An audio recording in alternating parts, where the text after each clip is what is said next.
on veut savoir si ce tableau de valeurs est celui d'une fonction affine. Imaginons que f soit une fonction affine. Si f est une fonction affine, elle va multiplier le nombre de départs par un certain coefficient a, et ensuite elle va ajouter b au résultat. On vous dit que 0 est transformé en 0.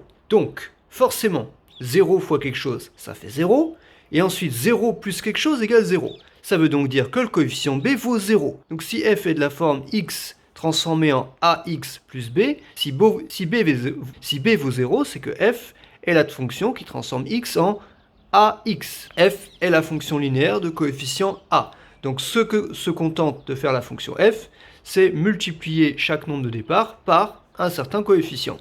Or, on vous dit que 1 est transformé en 2. C'est 1 fois quoi qui fait 2? C'est 2. Donc f est la fonction qui transforme x en 2x. Vérifions que c'est cohérent.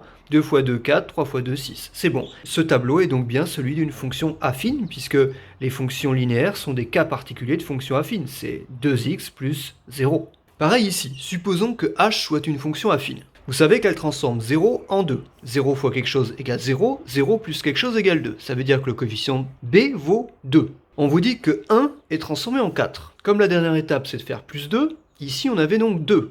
Ça veut donc dire que 1 fois le coefficient a, ça fait 2. Donc le coefficient a vaut 2. h transformerait donc x en 2x plus 2.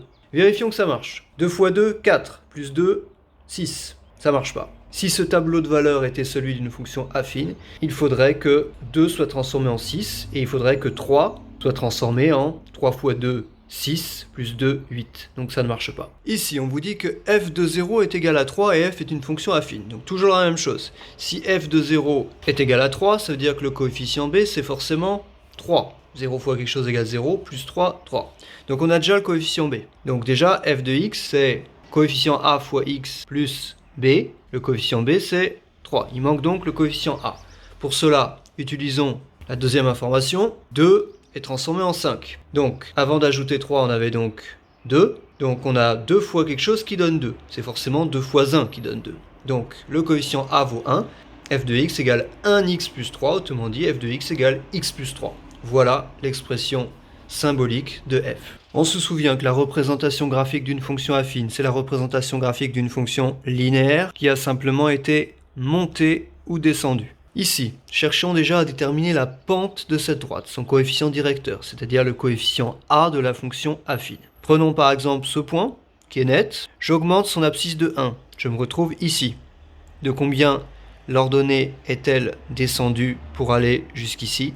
Elle est descendue de 1, 2, 3. Donc vous savez déjà que la fonction g est de la forme x transformée en moins 3x plus un certain coefficient b. Si on représentait la fonction linéaire x transformée en moins 3x, on aurait une droite parallèle à la droite rouge passant par l'origine. Donc la droite rouge, par rapport à cette droite qui passe par l'origine, elle a simplement été montée de 1.